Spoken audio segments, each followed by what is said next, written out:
Well, we're back again. Matchday mornings. Another week to look forward to. Joined by Jas. How you doing, Jas? Yeah, not too bad, mate. Another week gone. Yeah.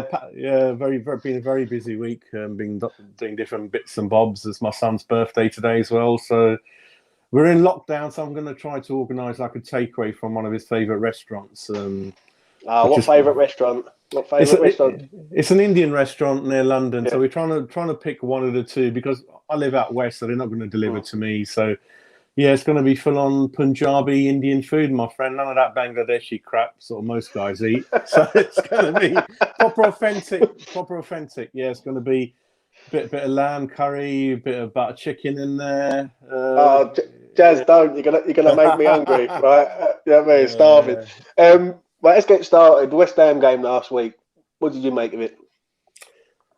Yeah, couldn't really ask for more. We were all worried, I think, as we knew Antonio wasn't going to be in the team. But we did well, I think, having considered sort of all the negativity before that. But Sheffield United, I believe, they're the poorest team in the league. They didn't really, even when we let them in a couple of times, they were quite wasteful, didn't really have much to offer. Although I remember Fabianski making 2 really good saves. 3-0, can't ask for more than that, can we? And don't forget, we talked about Antonio, but Ogbenill's missing as well. He's a very important cog in our team. So Diop he's okay. We'll talk about it a bit later on, but he's a bit two sides to Diop. I think obviously he got the goal, and he was sort of offering us something at set pieces, but on the defensive side, I felt his positioning sense was missing at times, really. But we got over the line. Lingard, for me, was man of the match, although he didn't quite score. It seemed like he was on a mission. I mean, the amount of pace and movement that we spoke about last week, he carried that on. And if you remember, there's one moment when he carried the ball from the other side to our side, and Johnson and Lanzini just could not keep up with him. You know, he was just on another level. So again, I've got to ask you this: how good is Craig Dawson at the minute for us?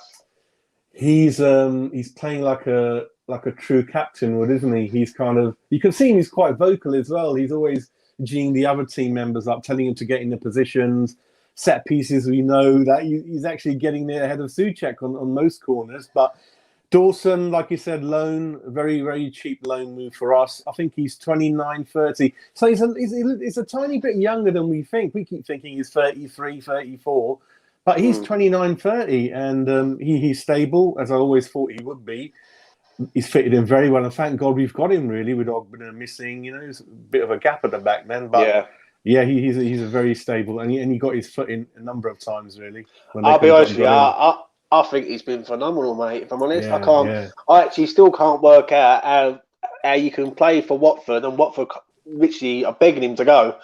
And when he comes to us, and he's just like reborn, basically. Do you know what I mean? The way he marshals that defence is top class, basically. He's like, especially when you got D up there. And I'll tell you what it was with him. It proved it in the Man United FA Cup game when he had multiple defensive partners, and he still managed to give a 8, 9 out of 10 performance. Do you know what I'm saying?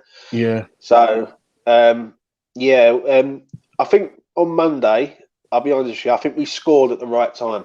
We scored 5 minutes before half time and 10 minutes just after half time, and it sort of killed Sheffield United, if I'm honest. I think so. I think the referee was really good. I have to mention that. I really liked him. Didn't know who he was. He's very decisive. I think it's Lee. Is it Lee Mason? I think it's Lee Mason. Oh, is it? I've definitely heard the name. Oh, I didn't know it was him. Okay. Yeah, I think it's Lee Mason. Don't hold me to it, but I'm pretty sure it was Lee Mason. But I thought he was brilliant. I thought he managed the game well. When he was authoritative, he wasn't arrogant. You know what I mean, like some refs that we know. But he, like you said, he's decisive. He knew straight away, and it seemed to be. People think in Sky, they reckon the first penalty is a pen. They reckon VR have got that wrong. And he was talking to the players, which used to happen in the old days. He wasn't a stuck-up git like one or two people we know. Yeah, really fresh to see that, and he didn't get too much wrong. I'm not just saying that because he gave us 2 penalties, but he was right. I mean, they were both penalties, I think, so fair enough. Yeah. I'll be honest with you, it was a good result. It was a good result, and it was a professional performance, and you can't really ask any more. Simon Hooper, West Ham unofficial. I'm glad he's in the building. Yeah, I didn't know who he was. Yeah, so he was a very good ref, I must admit. But moving on to like the Champions League this week, and we started seeing the merging of two great talents in Mbappe and Haaland. Now, I'll ask you first. Who is your favourite at the pair? A year ago, I would have said someone else out of the two, but I think Haaland has just taken it now. I think his rise is rapid, and I believe he's even younger than Mbappe. I think at 21, 20, Mbappe's been around sort of a little bit longer. But the way Haaland's come on, and the thing with Haaland is he meets the criteria of the team who want to play one up front. And he can also slip in the three up front, I think. So Mbappe can't play on his own up front. Haaland certainly can. And he can play one of those three up front like Spurs really. And then he can play the Tottenham one up front or the way we play as well. So it's going to be Haaland, I think. I mean, rapid rise from Norway. And like you said, I think you're speaking earlier, is nearly a goal a game again, isn't it? If you look at his stats. Well, basically, I looked at his stats from January 2020 to now. I think he's played 40 games. 41 games. He scored 40 goals. And now, you're right. That's just amazing. Amazing. And especially from Scandinavia in the past, like we used to have, obviously Solskjaer, Tore Andre, Flo, all those type of players. I think he's a type that'll fit in the Premiership. So if he gets kicked, I think it won't matter to him. He'll get up and play with Mbappe. It'll take him time, perhaps, to settle because he'll certainly be marked more closer than he's in France. And even in the French league that we regard as quite mediocre, he does go missing a lot of the times. So that's what worries me about him. You don't know when he's going to show up. When he shows up, he's one of the best in the world. With Haaland, you're going to get more of a team, more of a regular 7, 8 out of 10 every game, I think. Yeah. Right, let's ask people in the comments. Haaland or Mbappe? Basically, have a choice. My choice is Haaland. I think he's a powerhouse. I think he's got pace, power. I think he's good in the air, good on the ball. He's clinical. That's one thing I will say. Is when he's in front of goal, he don't miss. And he's just whoever buys him, I guarantee 20 plus goals each year. Like because he won't. He won't. Like, do you know what I mean? He won't have a season where he goes dry or anything because I just think he's just that good. Like, and he's a sort of. I watched the Dortmund game during the week.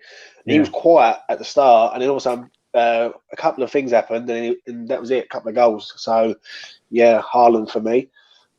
What do you think about Werner? Like coming in as a 19 million player from the Bundesliga as well. Well, what do you think about him? That's quite interesting. What's happened to him, isn't it, this season? I think there's a talent there, but I think what it is, I actually don't think he's been playing in his preferred position, if I'm honest. Like, I think he's a straightforward forward, not a winger. He's just like an out-and-out forward who's like likes to get in behind. But I think, especially with the way Werner plays, like Chelsea don't play that way. Do you know what I mean? Chelsea played like not really balls through the middle, if that makes sense. They try and go down the sides and and come across that way. But there's a talent there. Like he scored goals everywhere he's gone. I just think when you get to the Premier League, Jas, you're in the big league now, and this is like a league basically where you won't get no chances. Like the chances you get, you got to create yourself basically. And I just think like in the Bundesliga, like it's like scoring multiple goals, but we've all seen it before. Like people have come over here. Andrei Shevchenko, for example, for Chelsea, many years ago, was scoring goals for AC Milan week in, week out in Italy. Comes to the Premier League and struggles. So it does happen. But moving on, Man City, mate, in the week won a 3-1 against Everton. They're just a machine, aren't they, mate? Yeah, they've the way the squad is, I think they can all play in each other's positions and rotate. Gundogan was missing, didn't make much of a difference. Sterling has been well below his normal par, but he again still gets 6, 7 out of 10, 8 out of 10 sometimes. Yeah, it's the machine that keeps rolling on, and in a way, they're going to win the league. And for me, on a personal basis, I don't mind. It's good football. My worry at the beginning, if you remember, Tottenham were looking really good, and I was getting really worried. I thought that they're going to get close. And then Liverpool, I don't like, as you well know. So those two clubs I don't like. And for me, if City looks like they're going to win it, I'm more than happy and pleased for them. It doesn't affect me. As long as the other two don't win it, I don't really mind. So they're running away with it. Got a really nice cushion, and we're playing them soon. So, but yeah, we got 1-1 when we were at home. We kind of they weren't quite firing on all cylinders back in that area really. But yeah, they're doing really good. Where do you think it's come from, Jas? Because at the start of the season they were awful. They were like drawing games they should be winning. They was losing games. They got hammered against Leicester at home. Where do you think the turning point was for Man City? I think it's two things. I think three things. I think Diaz is a very new signing. He's managed to obviously settle in, even though it's just his first season. He's been a commanding figure at the back. I think Stone's return back to form has been another key. So the back four have been settled. Cancelo's been again a great find for them. So everything at the back four has happened for them because they've issued at the back for about 1 or 2 years now. And then I think he hasn't rotated the team as much. I think Gundogan has found a new lease of form, certainly in the attacking front. He was always known as a hard worker, but never known to sort of score a lot of goals or assist a lot. And that's managed to cover the loss of Aguero, who hasn't featured at all. And then Jesus, I don't know, whatever you say. I don't like that guy anyway. I don't think he's a good striker. I think if you put him in any normal mediocre team, he won't do anything. He's very wasteful. So it's been the defence, hasn't it, with the new player settling in, and then Gundogan's form. I think don't forget, De Bruyne's not really featured a lot. Sterling's been not as good. So it's the back four and Gundogan, I think, and not changing the team every week. Yeah, I think I agree with you. Like the defence, I think once they sort their defence out, they was always going to score goals. So basically, it was like common sense, really. If you got a good defence and you got a great attack, you're going to win games. I think there's a couple of things. I think the Liverpool falling apart has given confidence to sort of catch them. I watched the game against Chelsea back in, I think it was December time. I think it was from right, and they were phenomenal. Like they literally come out. They just played a boringest game ever against Man United. 0-0 at Old Trafford. It was the most worst game I've ever seen in football in my life. They go to Chelsea and they absolutely destroyed Chelsea. And it was like saying had sort of switched and gone, you know what, this is what we're going to do now. And they're playing without a striker, really. They're playing with like rotational strikers like Sterling. I think Phil Foden has come on leaps and bounds. I think he's phenomenal. I think like Gundogan is... he's just turned into De Bruyne. You know what I mean? And basically, now they've got a solid defence. They're unstoppable now. I would ask you this though, Jas. Do you think they will win the Champions League this year? Oh God, it's got to be. It's got to be out them or Bayern, but it's City's form that's really... I would have said Bayern a few weeks ago with more confidence. Yeah. But certainly the draw's quite favourable to City. I think I've got to stick with Bayern for now because I know the way Man City play, but if Aguero was playing or someone similar, that would have given them the edge, I think. But I think Bayern are doing really well at the moment. The two great clubs in Spain are a shadow of themselves, the Barcelonas and the Madrid. They're nowhere near. You can never rule out Liverpool in the Champions League. It's like they own the bloody thing. You know, they're always sort of... We saw in midweek, they kind of cruised past. So Liverpool, Bayern, City, I think Bayern are edging it out the three for me at the moment. Yeah, Bayern I think I'd stick with. Yeah. I actually think it might be City's time this year. And the only reason why I say that, right, is everything's fallen into place for them. Like they could have the league sewn up and then solely concentrate on the... Champions League. Like I think the League Cup they will beat Spurs. That's one trophy down. The FA Cup you got to fancy them because let's be honest, like whoever they play, whoever beats them wins the FA Cup basically. Then you move on to the league. Now in the league, I think it's all over. I think like they could go out for the rest of the season and basically put out their second string all the time. So then it'll be all on the Champions League, and that's the one that they want, isn't it? So yeah, it's going to be interesting on that one. Bayern Munich obviously are phenomenal, but yeah, it's going to be interesting on the old Champions League front. And then we had all the Europa League games Thursday. We had Man United 4-0 winning comfortably. Arsenal 1-0. Who else was there who played? Spurs, wasn't it? Spurs as well. Yeah, Spurs played a team I've never even heard of, like Wolfsburger. Oh, I mean, if Gareth Bale scores and has a half decent game, it's not even worth watching. What's the point? Yeah, yeah. And then you had the Wolves last night. Another thing, going back to Gareth Bale, I mean, I think the media definitely treats different clubs and players differently, as we know. And one of the things that came up this week is, why does Steve Bruce get away with it? The way they were on the worst run, even in his own managerial career, and there's no news in the media. They were saying Steve's been around a long time. He's got really good friends in the media. He treats them well, and that's why they're a bit, we don't want to write anything bad about him. And with Gareth Bale, we're in nearly March now. £600,000 a week, or they're paying 300. And even after that performance against Wolfsburg, they're saying, "Oh, it looks like Gareth Bale's up to his best. It could be time for him to make his mark." And I'm like, what? Let's hope he don't make his. Make his mark on Sunday.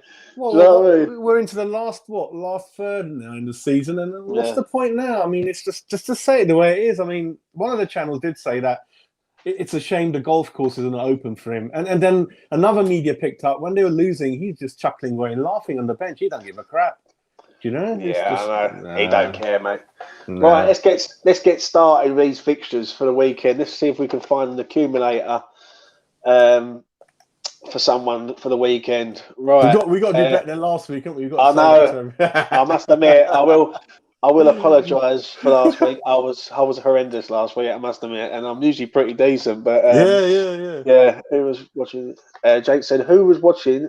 And said, "Who would?" Here you go, Jazz. There's a little question for you from Jakey boy. Who was you watching?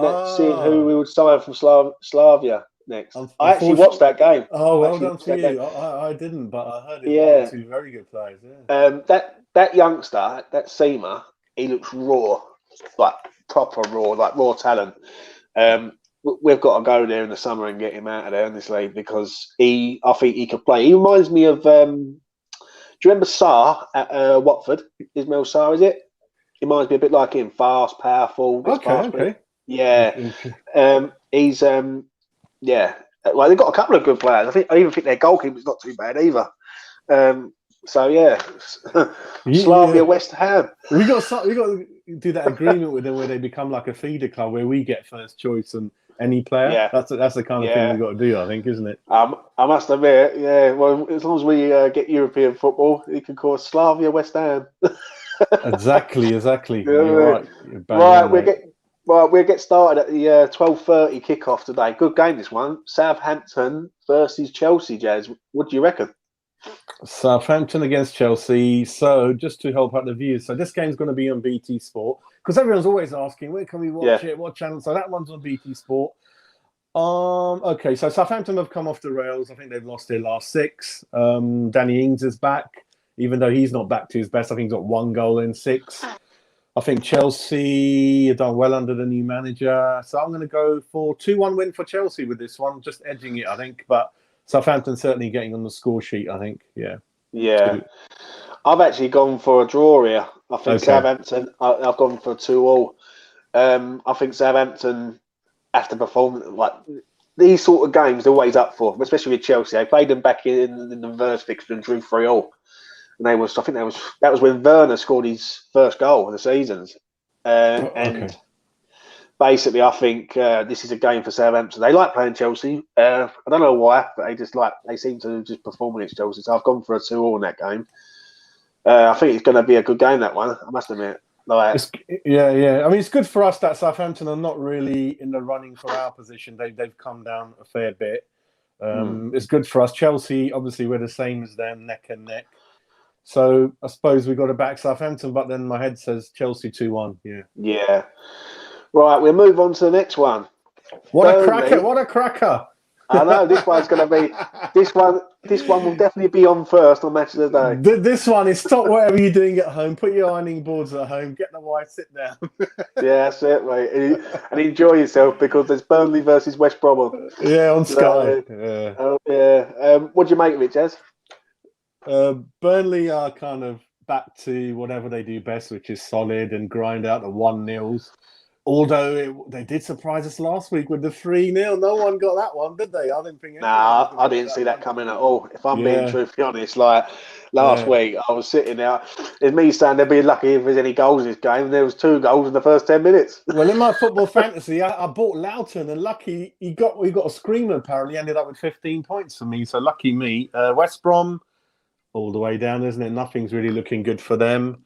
1-0 Burnley for me again, really. Yeah, 1-0 Burnley. Just usually low scoring. West Brom. Yeah, they work hard, but no quality at the end. Yeah. Before I give you my prediction, how have you? What have you made of Big Sam at West Brom? I don't think he should have taken the job. I think he was a bit too much. But he's obviously, we call him Big Head. He's very confident. He backs himself in all situations. And obviously, he wanted that £1 million bonus badly to get that villa his wife always wants. But because he must have said, yeah, I'll be back, love. And she's like, oh, yeah, let's go to Dubai, darling. He's like, no, I'll be back. You know me, 3 months, I'll get the £1 million check, and away we go again. No, no, too difficult, I think. I agree with you, mate. I think he's bitten off more than he can chew on this one. I think he's never been relegated, but I think this year he will be. He will be. And sometimes you just shouldn't come back and sort of mess your record up, really. There's no need for him to come back to the game. He's like Harry. He can't help himself with the money. I think it's that thing, isn't it? Well, he can't help himself. Let's put it this way: it will be one of the best escapes from Premier League history if they get out of it, and he won't. I just don't think it'll happen, mate. Fulham. Before we move on, sorry, with the sound thing, we saw that video with Morrison come out, didn't we? Yeah. And what I didn't see the full video, but I kind of know what happened. And Sam was involved, and I know a lot of people said, Jas, you can't always trust what Morrison is saying, but from what came out of his mouth, I thought that's terrible what Sam done to the kid. I thought it was really bad. I don't know what your thoughts were on that. I've got mixed thoughts on it because I think Sam Allardyce, it wouldn't surprise me. Don't get me wrong, Jas. It would not surprise me what Ravel's saying.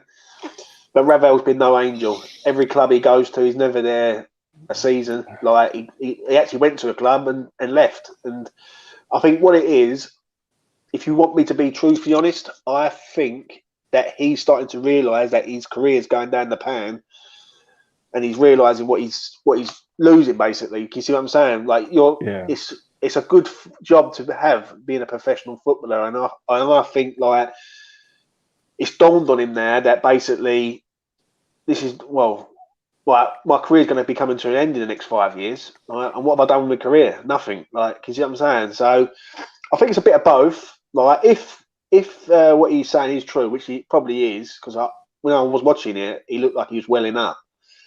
Then it's disgusting. It's disgusting, like blackmail and like in football, like the dark side of football. Do you know what I'm saying? I'll give a little shout out quickly to Ben. One of my Ben. Ben, how you doing, my friend? Ben. Yeah, I like Ben. He's a good lad, man. I want to get him on here and Jake on here soon. Yeah, he's starting his own channel, Ben, and he's doing well. Well done. Yeah, he's doing well, mate. But yeah, like I say, Jas, I just think to myself, like with Rav, I think he was a class player, but his attitude, he thought he was like you know what I mean, flash, like, and arrogant, and like this is me and all that, and. You know yourself, Jas, in life, as the highs, you have your high points, and then they can soon go down, drop like a stone. Do you know what I mean? So yeah, you're right, mate. Yeah, never know. A bit of both, isn't it? A bit of that. But they're not both angels. Yeah. I must admit, yeah. So we'll move on to Liverpool versus Everton, 5:30, Jas. Merseyside derby. Nice little derby. Personal front. I used to think of this as one of the worst derby because it wasn't really as arrogant as Arsenal, Spurs, even West Ham, Spurs, or certainly United. Because I used to think United Liverpool was always the biggest game, even though it's not a strict derby, or Arsenal United. This one was always soft, where the families all sit together wearing mixed shirts, that kind of. But for me, Everton, Calvin Lewin, I believe, is back again. Liverpool. I think there was all these rumours at the weekend that Klopp was on the way out. There was a big dressing room bust up. But for me, I'm going to go for 3-1 Liverpool. I think in this derby, Liverpool's record is really good, going back at least a decade. Especially at Anfield. Especially at Anfield, yeah. I'm going to go for 3-1. I think Everton still got a few issues of not. They're a bit like, I wouldn't say West Ham because we're still consistent. I think with Everton, you don't know game to game what they're doing. So I'd go for Liverpool 3-1 to sort of get back to winning ways in the league. I think, yeah. Well, Ben's nicked me scoreline. That's exactly what I've gone for. I've gone for 2-1 Liverpool. Oh, okay. I think Liverpool love this game. And if there's a game that they need to get up for to change their season around a bit, it's this one. Do you know what I mean? This is the game where they don't like to lose, if that makes sense. Jake's gone for a 1-0. They need that Champions League spot, all these clubs, don't they? And, it is tight there. And I think Liverpool, their little win in the week, I think done them the world of good. And I think now they're going to be up for this one. But nothing would surprise me with Everton because they're a weird old team. Like on Wednesday, they got outclassed by a completely a machine, basically. I'll tell you what neutrals enjoyed in the last game between these two. The way Everton just smashed the crap out of Liverpool, didn't they? But this is the game where the God got injured, didn't he? At the back, Van Dijk. Yeah, Van Dijk got injured. And I think people like you and me, we had it's not nice, but we had a bit of a chuckle, didn't we, with that challenge, like the good old days, isn't it? It completely took him out. I'll tell you what, it wouldn't surprise me, Jazz, if there's a lot of bookings in this game. Hell of a lot of bookings. I think if Alan is fit, he's a real physical player. He'll get stuck in, and I hope it is. I like those games like the old days. We need a bit of that fiery play. Especially with us tomorrow. I hope a bit of that goes in. A bit of Rice gets stuck into them. Yeah, I think 100%. 2. Yeah, so 3-1 and 2. Yeah, so we both think Liverpool will get over. Liverpool. I think the Liverpool win there. Right, the final game of Saturday night. The big 6 point. So this is a 6 point all day long. Fulham nicked a draw in the week against Burnley in their game in hand. Right, they need to start winning games. I will go first on this one on the prediction. I've actually gone for a Fulham win, 2-0. I think Fulham versus Sheffield United. I thought Sheffield United were dreadful against us. If I'm honest, I was expecting a bit more quality, and there was just none. So, and I actually think Fulham are the team that can get out of the relegation scrap. I think Newcastle are dropping slowly, and I think it's all down to Fulham. If they start winning games, then instead of drawing games, then you've got a team that can catch Newcastle. And I've gone for a 2-0 here. If Fulham need to win this game, Fulham need to win this game. What do you reckon, Jez? 1-0, mate. Yeah, 1-0. I think Fulham have got enough to win it, and it could be 2. I've just gone for the 1. And Sheffield United is always easy to predict. I always say 0-0 with them. Any game they're playing 0. I can't see them scoring ever, unless it's a penalty or an own goal or a deflection. So, 1-0 for me, mate, Yeah.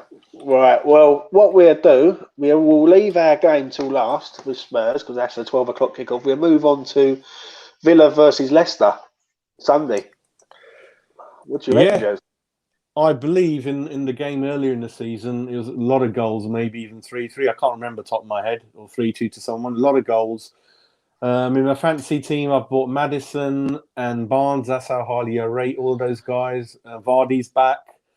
Villa, like you said, I don't like Villa purely because of the way they play and the way their manager sort of sets them up and their silly little tactics. Grealish versus Maddison. Leicester 2-1 for me, mate. Leicester 2-1 to edge it. Yeah. I've actually gone for a draw here. I've actually gone for a 2-0. I think. What it is, the game that you're referring to with the goals, that was last season. The game this season. Oh, sorry. Yeah. Okay. Right. The game this season was when Barkley scored in the 90th minute up their place and nicked it 1-0. The game was flat all the way through, and then Barkley popped up in the 90th minute and scored to make it 1-0. I think you're going to see the battle between Grealish and Maddison. You're going to see which one comes out on top this weekend. I agree with you about Villa, but I can't knock their game. Like they're another team, mate. They seem to perform one week and then play awful the next. Like I can't remember who they had last week. Off the top of my head, Brighton away, and I predicted goals in that game, and it was just flat. And they could have easily lost that game against Brighton. If it wasn't for their goalkeeper, like keeping them in the match. like they would have lost that 2 or 3. But yeah, I've gone for a draw this one. I think this one's. I would say this is if I was going to have a bet on this game, I would back a draw because they're both evenly matched. I think, and Leicester, especially playing on Thursday away in Prague, it's going to take its toll on the people. Do you know what I mean? Yeah. Right. Yeah. So we'll move on, Jazz, to Arsenal versus Manchester City. Arsenal, Manchester City, 3-1 Man City for me. I think De Bruyne's back. He played about 10 minutes in the last game. Gundogan, I think he'll be on the bench. He's back in training, but I don't think Pep's going to risk starting him. So City will be okay. Arsenal, again, you don't know what they're going to do game to game, do you? You can't figure them out. But anyone in front of Man City is not going to do anything. So 3-1 City for me, and Arsenal nick a goal, I think, yeah. Right, so you've got 3-1 City. Right, I actually had that down as 3-1, but I ain't going to have the same prediction as you. I'm going to say 2-0, like what Ben's just put on here. Okay, like Ben put, yeah, I put 2-0. I think if City can score early, then it might be more. But I actually had it written down 3-1, but I thought I can't copy Jazz. I'll keep my own, but I have to change it. But yeah, I'll go 2-0. I just think Man City are just phenomenal, mate. I think they're, like as we were speaking earlier, they're just a machine, and they're just going on and on and on, and they are. But let's be honest here, Jazz. Have they played well, or has the rest of the teams played bad this season? Like, because they've not really smashed teams other than Burnley that I can remember. I don't look at the smashing. Have a look at the stats. The way it's always 75-25 possession. Sometimes you're right; they'll score 1 or 2 goals, but when you look at the shots on target, it'll be about 35. So they're absolutely thrash teams on terms of on the pitch, and they sometimes don't have the killer instinct. I mean, like you said, they don't play with a striker, so that. And you know Sterling, he's wasteful. He'll take it round the goalkeeper, and he trip over his shoelaces and miss the target. Yeah. So I think they are way above everyone. You know, it's just that they don't show it sometimes in terms of the goals and that kind of thing, but. They're just too good, mate. They're like the Harlem Globetrotters of football. All of them are so comfortable on the ball. It's hard to get it off them. They play those little 1-2s between. You can't get near them. Yeah. They're rapid, mate. Yeah. What did you make of Arsenal beating Leeds last week? Because that's another game that I got completely wrong. I actually thought Leeds were beaten, but yeah, again, Arsenal are just that weird team again. Like that I keep saying every week, like. 1 week they'll go to Wolves and lose, and go to Villa and lose, and then they go and beat like Southampton away, which is another game, and then they go and beat Leeds at home that's 4-0 up. I think with Arsenal and Leeds, the way they play, it's all out. So like you said, they're going to win or lose. They're not going to draw much. So we understand why Leeds results are up and down. With Arsenal, they've got 3-4 really good players. And sometimes if they're firing, then they win. If they're not, they don't. So you got your Lacazette, Aubameyang, you got 1 or 2 other guys, Sarr up front. So if they're firing, then Lacazette and Aubameyang are going to get you a goal, aren't they? So that's how they get over the line. So that's why the team isn't always functioning together. They're not really like a proper team. They've got a couple of superstars, and that's why their results are up and down. If they're not firing the big players, and they don't get the results. So that's why I think they've got to get a lot more hard-working players in their team next season and build that team spirit like we've got. So I think Arsenal, that's why they're up and down, I think, yeah. Yeah. Well, we'll move on. The final game of Sunday, Manchester United versus Newcastle. Jazz, what is going on with Newcastle, mate? Well, the way they beat us in the first game, I thought they're really going to have a good season. With all the signings, all the backing, they gave Steve Bruce. They bought that fullback from Norwich, who I don't rate, that we were going to sign 15 million. They had Callum Wilson that we all like. We wanted him. They managed to get the other Bournemouth guy, didn't they? The winger free transfer. Ryan Fraser. Who's hardly featured. Nah, Newcastle are, like you said, they're pretty well set up at the back, but they just don't seem to have any threat up front, even though, I mean, Shelby's one of their best players for me. He's always creative, puts his foot in, gives his all. Maxim, I think he's gone downhill again. Last season, I thought I thought he's brilliant. What a rapid pace he had. I thought I'd love to have him in my team, but do you think though, Jazz? Do you think they need to sort of fresh it up now? Like, because Bruce has been there for a while, they are going nowhere. Basically, if anything, they're going one way, and that's backwards. Do you think like maybe they need to sort of look at a new manager, basically? They could do, but then the money they spent in the summer, I mean, that wasn't really like a Mike Ashley to do it. And then he might be thinking, well, because usually when you entice a new manager, you have to pay off the old one, and then you have to entice the new one and say, yeah, we're going to give you 60, 70, 80 million. So that's the issue a lot of boards have. So I don't know if he's going to pull out that much again. I mean, Callum Wilson was always injury prone like Antonio. We always knew that. How long he lasted was a surprise. But even when he played, see, the thing is, when we look at these goal scorers, we don't realise how many they score with a penalty and from open play. So a lot of Callum Wilson's goals are from the penalty spot, the open play. So Newcastle, like you said, I think they're going to more or less. I suppose it's too late to sack him now, isn't it? With what, not too long to go now. I don't think they can sack him now because they're too far deep into the season. But do you think they will stay up though, Jez? I think the bottom three have got too much to do. So it's just a case of the bottom three have got left themselves too much to do. I think in Newcastle, I mean, they could fall into it. I mean, it is like a free fall for them, but I think they'll pull something out. I mean, when you look at their team sheet individually, they've got good quality players. I think they'll just about stay up, not because they're brilliant, but I think the bottom three have got a big mountain to climb. I think that's the issue. I agree with you totally there. I think what it is with I think the only team that can catch them is Fulham, if I'm honest. I think Sheffield United are gone, West Bromwich. And I think if Scott Parker, and I hope he does it because I like Scott Parker, I think that if they do stay up Newcastle, it's because there's been three worse teams, and that's it. And if they do drop, and they are dropping slowly, and if Fulham can get near them, then it'd be interesting to see. But what's your prediction on this game with Man United? Yeah, I've gone for 3-0, really. With United, they're kind of scoring a lot of goals. As you know, they get a penalty every game. Bruno's good. McTominay scoring every other game. Long may that carry on, so then they don't need Rice. 3-0, mate. Yeah, I think they'll get a few goals from open play and penalties and free kicks. Yeah. What did you make of them last week in the 1-1 draw? My 4-0 went down the Burton. But then last season was a bit. Last week was a bit weird. I mean, that result was. I mean, I know West Brom. They kind of held Liverpool 1-1. Did well against City. I think that could have been 1-1, or was it a close game? Wasn't it the odd goal?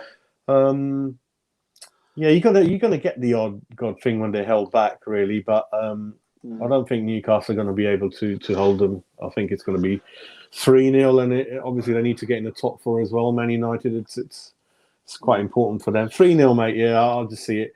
Newcastle are just going to put people behind the ball, but sooner or later, people like Bruno will unpick and open them up, really. Yeah. I've actually gone for a 2-0 here. 2-0, okay. 2-0 Man United, yeah. I just think after last week's game, and after especially with the midweek game, they had to go to play Real Sociedad. I think basically they might come out, not be as energised and maybe just nick it 1 or 2. Do you know what I mean? I'll say 2-0 though, definitely. I think Man United have done all right this year. What have you made of Ollie this year? Of who, sorry? What have you made of Ole Gunnar Solskjaer this year? I always had reservations because I thought, obviously, he's got a lot of money. At Cardiff, we saw what a poor manager he was. I just thought when he gets to the real top level games in Champions League, top 6, I didn't think he would have it within him in terms of tactics. But the amount of money they've backed him with, I mean, he's got people like Van Beek and Pogba who don't even start. What's their total worth together? And so I think sooner or later, I'm thinking he was going to work out anyway. And I think he's respected because of his career at Manchester United. And it's kind of worked out quite well for him, but it's because of the money. It's the money that they've thrown at it. Bruno was signed literally, last Christmas for 90 million? Yeah. McTominay's done well. Wan-Bissaka. Shaw's come back, done quite well. He surprised me. He surprised me a bit, mate. Yeah, he surprised me. I'll tell you who has been really good for them. and people were knocking him at the start, and he's come in, is Cavani. When people said, "Oh, you're signing Cavani," I don't know about that. Cavani was I actually think he's not there. Like, he's not world class right now, but he was in his prime. Like, when he was in his prime at Napoli and places like that, he was quality. Like when if you just sit there and you just watch Cavani, don't even watch the match, just watch Cavani, his movement, how he bends his runs, and like he's always on the move, his movement. And we spoke last week about it. Movement's a big thing in the game now. Like, if you're static, then you ain't going to get nowhere. But the movement that he does is just first class, I think. And he knows where the goal is and all. And I think he gives them an outlet. Like, it gives a rest to Rashford and Martial. So yeah, I think he's been brilliant, Cavani. Definitely, it's like you said, you're kind of born with that kind of gift and class above. And I even remember watching like Nicholas Anelka live. And when you watch it live, I used to sit on the West Stand Upper a lot back in Upton Park days, and I was just watching him, and that is what it's all about. And we go back to Haller again, no movement. These people, even though a lot of the times they're bunched together, there's no room to play, but they anticipate the pass. They anticipate what area to go into, to hold it, flick it on, keep it moving. That's what it's about, man. And even on a lower level, perhaps Lingard is showing that even in our team, that he's a little bit above where Bowen is at the moment, where Ben Rama is at the moment, because of his upbringing in Manchester United and the class and the winning mentality he's got. So when a player like that joins, it lifts everyone else on their standards, really. But he's actually injured at the moment. He's not going to be playing this game, I found out this morning. So, yeah, he won't. But he's good. Yeah, very good. Well, we'll get on to the final game of the weekend, and we get to a West Ham one. This is a weird. This is another derby, Jas, but they're miles apart. Brighton versus Palace. Yeah. Yeah.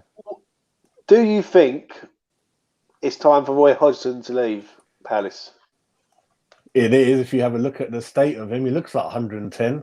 Yeah. I don't know why. What, this guy's loaded. 75, got a nice house in. I used to see him in Richmond quite a lot a few years back. I think he lives around that way.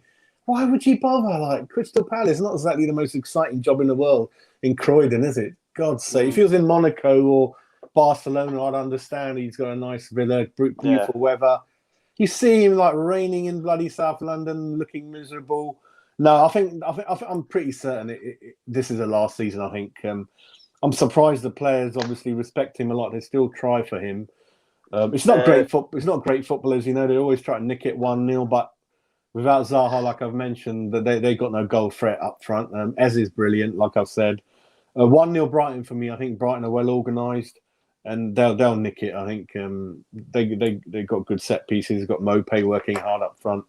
Dunk's got the odd goal recently as well from set pieces. 1-0 for me for Brighton, I think, with this one. Yeah. Right. Jake's making a move. He's enjoyed it. So thanks, take mate. care, Jake. Take care, mate. I've actually gone for 1-1 here. I think this is a draw. I think this is just. I've actually gone for a 1-1, but this could be 0-0. Like, this is always a tight game. This game. Brighton are performing though. Like, after what I see last week against Villa, they could have scored 4 or 5. Martinez in goal was just phenomenal for Villa, saving absolutely everything. So yeah, I've gone for a 1-0. I think it's time for Hodgson to leave. I think he's done his time at Palace. I think he took them as far as he can.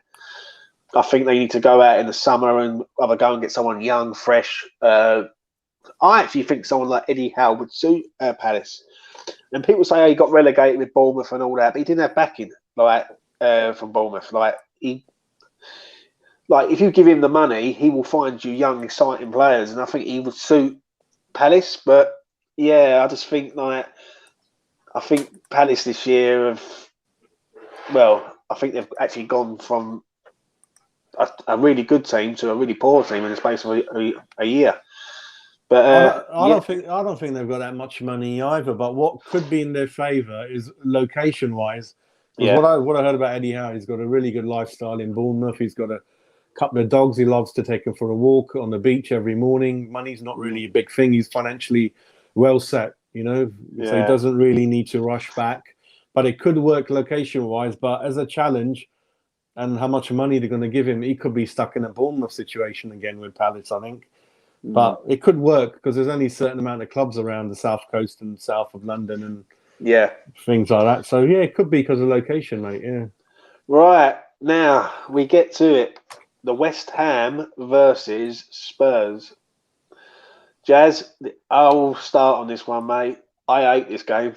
This is one game I hate all season. Like, I don't mind Chelsea, I don't mind Arsenal, don't mind Man United. Like, I don't mind them games. I actually look forward to them games. This game I just hate. I hate it with a passion because I just don't want to lose this game to them. Like, what do you reckon, Jez?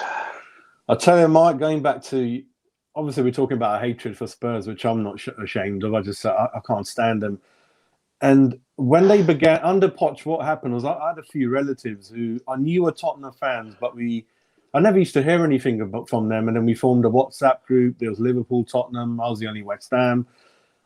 And it got really heated in there. I think it got to a point where I was going to go and meet someone out there, sort it out. It got really like, I can't stand them, mate. And it is the biggest, it's in terms of it means a lot to me what we do. And 3-3 in the other game. This one, I was just thinking in terms of formation, what shall we do? Because we can't hide away from the fact that 3-3 was an amazing comeback and the point, but we can't ignore how we went 3-0 down. Well, in that last game. I'll be honest with you. In that game, we set up 5-4-1 in the first 16 minutes. We got smashed to bits. Yeah. That we can't set up. I don't think we should set up as a 5. I think we should go as a 4. I think if we set up as a 5, they're just going to knock balls over the top to us and basically put us under severe pressure. Do you know what I mean? I agree with you. Obviously, Millwall will always be the team that is like the ultimate rivalry.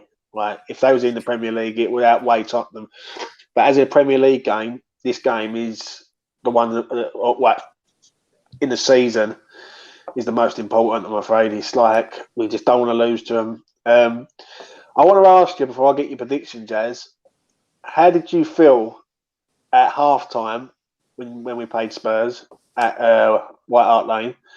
And how did you feel at full time when you played Spurs back in October? I think halftime. There's two things to me. One was at that point we did make a good start to the season, so I was thinking we've done all right up to this point, and I do rate Tottenham with Harry Kane and Son. I know they're world class and all that kind of thing. So I was just thinking I wasn't knocking the team too much because up to that point we've done well in the season. So I was like, what can you do? They've caught us on a bad day. We have been a bit careless. They are world class. We know. Let's just see what happens and damage limitation. And then we all remember the Fornell's glaring miss 3-4 minutes into the second half, and then I thought, it's not going to be our day. But in the second half, I can't remember too many occasions apart from Bale at the end where they threatened to make it 4. So we kind of contained them quite well, didn't we? In the second half, they hit the post. Kane hit the post to make it 4. And other than that, you're right. I'll be honest with you. This is the truth. 16 minutes in, I was lucky the TV didn't go out the window because I was that fuming with us. Like I was so angry that we had just turned up there, and within 16 minutes we're 3-0 down. I've got all these Spurs mates like giving me grief and like, do you know what I mean? And you know what they're like? They seem to chirp up when they win, and then they go missing when it all goes wrong. And I'll be honest with you, when that goal went in from Lanzini in the 94th minute, I think I must have woke up the whole of Dagenham. I think so. Yeah, I think my wife had her friend next door, and then I got a little cat, and I heard apparently when you can't. It just happens, doesn't it? So I screamed. My son was upstairs. He came running down. Because he thought like you, I ain't going to watch this anymore. He went upstairs.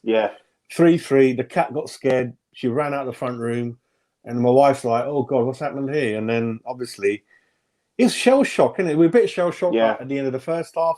But I still remember, even though it went in, I remember just watching that ball. I go, where's this going? And and he got his fingers to it. And then it even hit the crossbar and the post, I believe. And then we were afraid. Then my son said, "Dad, it's VAR. You just what?" My son doesn't celebrate anymore. So he goes. Do you know what? That is exactly what happened, right? When they scored, I went mad and I went, hold on a minute, VAR. So I just stopped, like, literally went out of this frenzy. And basically, I was sitting there, I was waiting for VAR. And I looked at the goal back, I thought, there's no VAR here. The only thing that I thought could have happened is Harry Winks. Yeah. They might have given a foul for when I think it was Ogbonna or someone. Ogbonna was, he blocked him out of the way, didn't he? Blocked him out of the way. But, like Sky Sports memories, like the retro years and all that you see on like Sky Sports about the old days, the old goals. That will be there for history now. Do you know what I mean? That goal going in the top corner, and well, because all the channels are watching it, like people like Nicky and Dan. Dan was telling me, "You crap me up, mate. The water all over the face and his face is hilarious." A couple of the other channels, I think took his top off. The guy Tom ran around and. Even last week, I'm a sad git. I just like to play it again when I'm just sitting there. And I'll put it on. Do you know what? Do you know what? That is my go-to medicine. When I feel a bit down or I feel a bit peed off or something, I'm a bit like, you know what? I'm gonna go onto my YouTube. I'm gonna flick through me likes. And I'm gonna first of all, I will watch that. I'll watch the 3-all, and then I will watch Expressions. His reaction to it, and that always sort of sorts it out. But so what do you make of this game then, Jas? Going into tomorrow? Oh god, this is the one for the first time. I might change what I'm looking at. I might let my heart rule my head. Yeah, actually, I'm going to let my heart rule my head. I had 2-2 written down. I'm going to go for 2-1 now. I'm going to go for 2-1 West Ham. Like you said, let's set up 4-4-2 or 4-4-1-1. Swap Lanzini for Benrahma. I'm really worried that David Moyes might put Lanzini in there. I'm really worried because David does all these unpredictable things. So I'm going to go for Benrahma, Lingard, Bowen, Antonio to start. 2-1 West Ham, I think, because I don't think Tottenham's form has been that good. Kane was rested during the week. I looked at the team at midweek. A lot of them did play. Son, most of the back four, the goalkeeper, Ndombele, whatever he is. He played in that game, and we're at home, and we can't get away from the fact we are. My worry is Dupe. Get hands up. I'm worried about Dupe. Apart from that, I think because it's a derby, we're going to be hopefully up for it and get in their faces. And Mourinho's playing a lot of negative football at the moment. His football is atrocious to watch. Sometimes not even a shot on target. 2-1 West Ham, I think. Yeah, let my heart say it. Yeah. I hate this game. As I said to you just a minute ago, I really hate it. I actually thought 2-1, but I am actually going to go with a. This game always ends 3-2 at the London Stadium for some reason. Last few years, it's been 3-2 to them.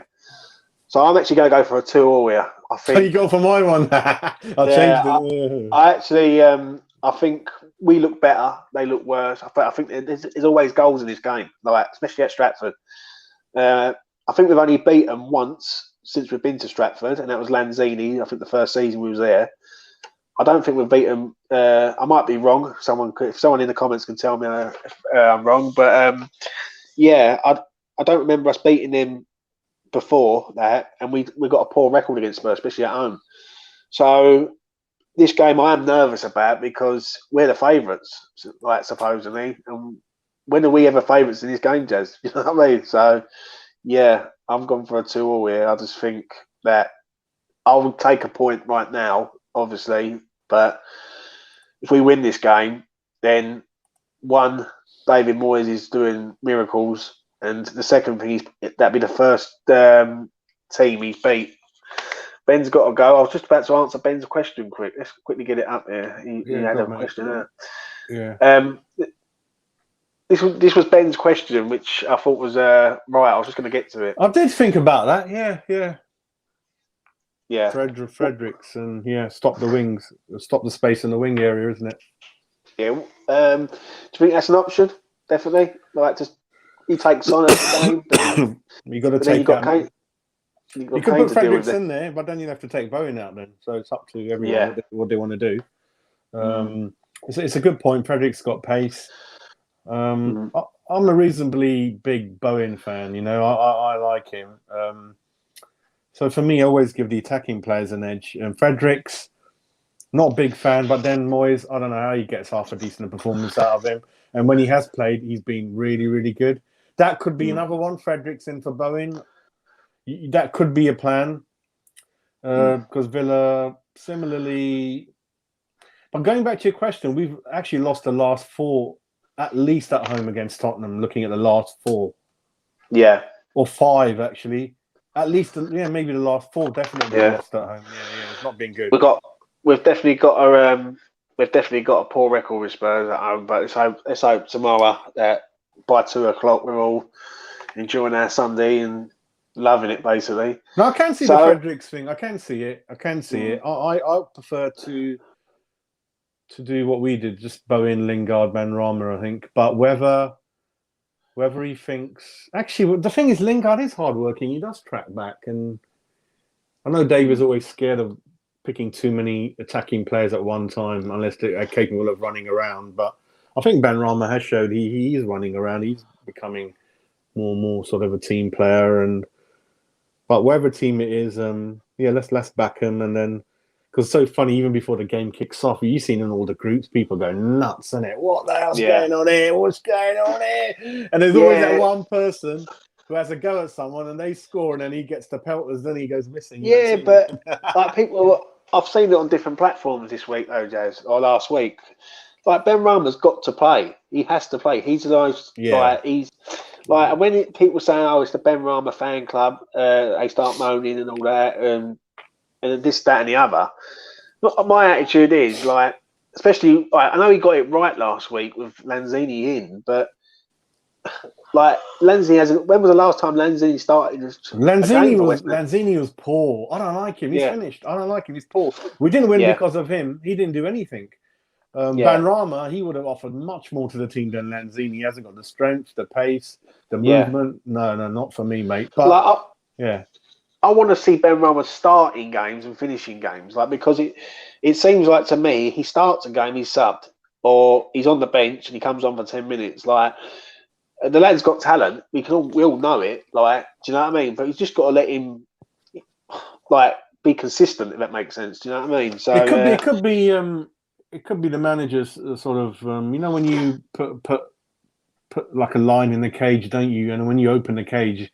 So he will hopefully, and he might have thought, with respect, Sheffield United, I think we're going to win this anyway. So whether Benrahma, Lanzini play, and Lanzini again, give him another chance, and every chance he gets, there's nothing there. Hopefully Benrahma plays, but David will give us 1 or 2 surprises. I know he always does. So it could be Fredericks in or Lanzini. Fredericks I can handle a bit more. I don't want Lanzini, please. I don't want Lanzini will be... And there could be another one. Oh, my God, can you imagine Noble starting? That's going to get me shocked again as well. So I don't know. It could be anything with David at the moment. Right, let me ask you this, though, Jazz, right? Who's your scorers for tomorrow? Who do you reckon to score for West Ham tomorrow? Antonio. Do you reckon Antonio start? Yeah. You reckon he'll start, yeah? Yeah. Antonio and Lingard. Go for them too. Yeah, go for them too, mate. Yeah, go for them too. Right, if anyone's got any questions to ask, chuck them in there quick and we'll answer them before we make a move. But you had your breakfast yet, mate, or not? Not yet. That is later on. What you got planned today then? What are you doing? I'll have a chilled one, if I'm honest. I'm going to have a nice chilled weekend with my partner. And it's going to be a bit... I might go out. It's just where lockdown is at the minute. It's hard, isn't it? It's just everyone's just stuck indoors and basically can't do anything. But it's one of them ones, isn't it? You just got to make the best of a bad situation. If you know what I mean? So, yeah. Yeah, I think the best thing we did as a family was we got a cat about 4 or 5 months ago. Yeah, it was the best thing we could have done. She's kept us so occupied and makes us all laugh, and then we do so many things around her. It's the best thing we could have done. I think the children are really... It just brightens. Yeah, it's really good. Yeah. What do you think is going to how can I put this? When do you think it's going to end all this, though? It'll be this soon, or well, the schools are going back in March, and everything else, mate. I have a bit of bad news. I think you're looking at May, June time, mate. Yeah, because we do not want another lockdown. It'll be pretty embarrassing for everyone involved. And I think people like you and me, we're getting quite close to getting the vaccine, hopefully, in the queue. Yeah.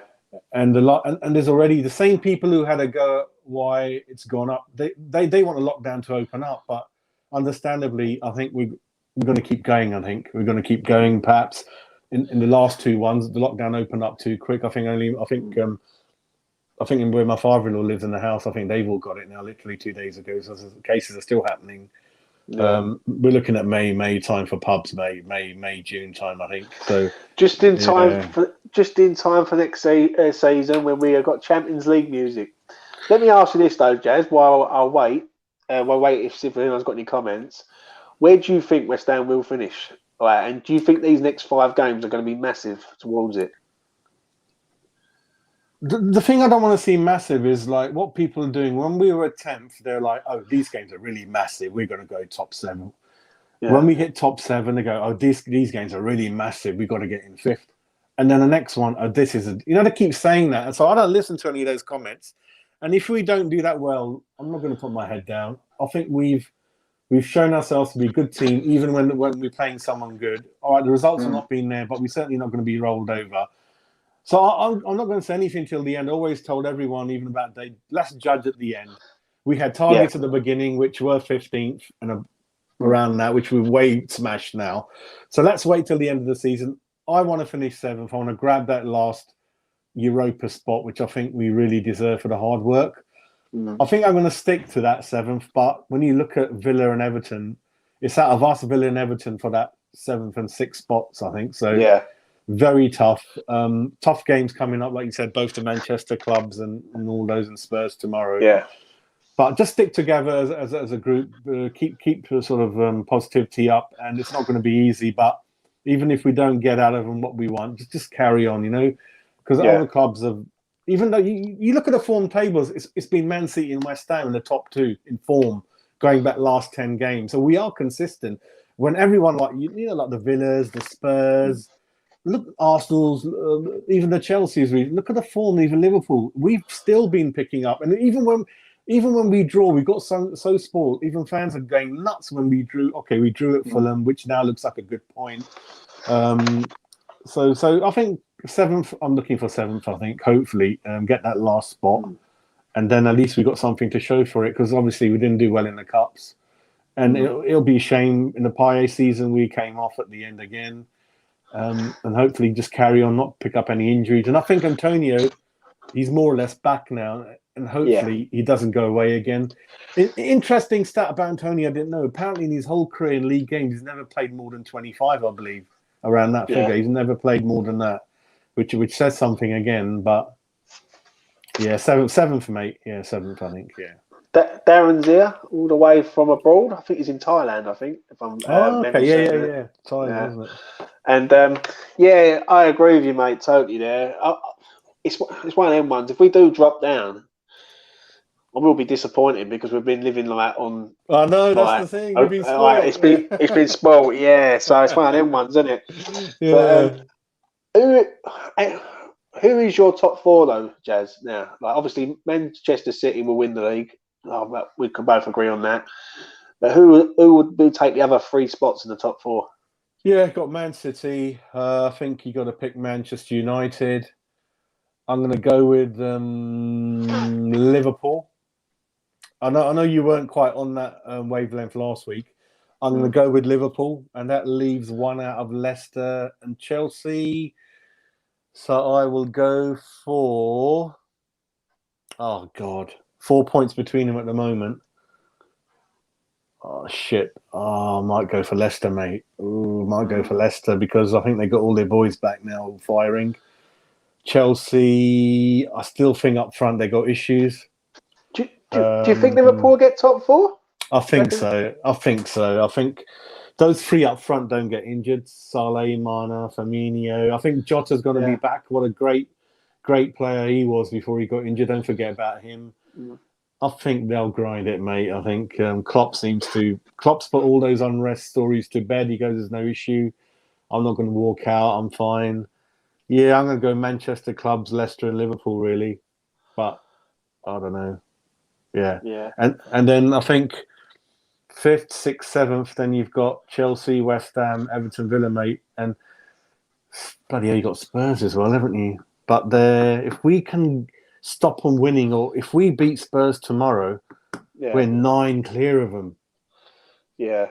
And Mourinho's comments, we forgot to mention how disrespectful his comments were about us, weren't they? What an idiot.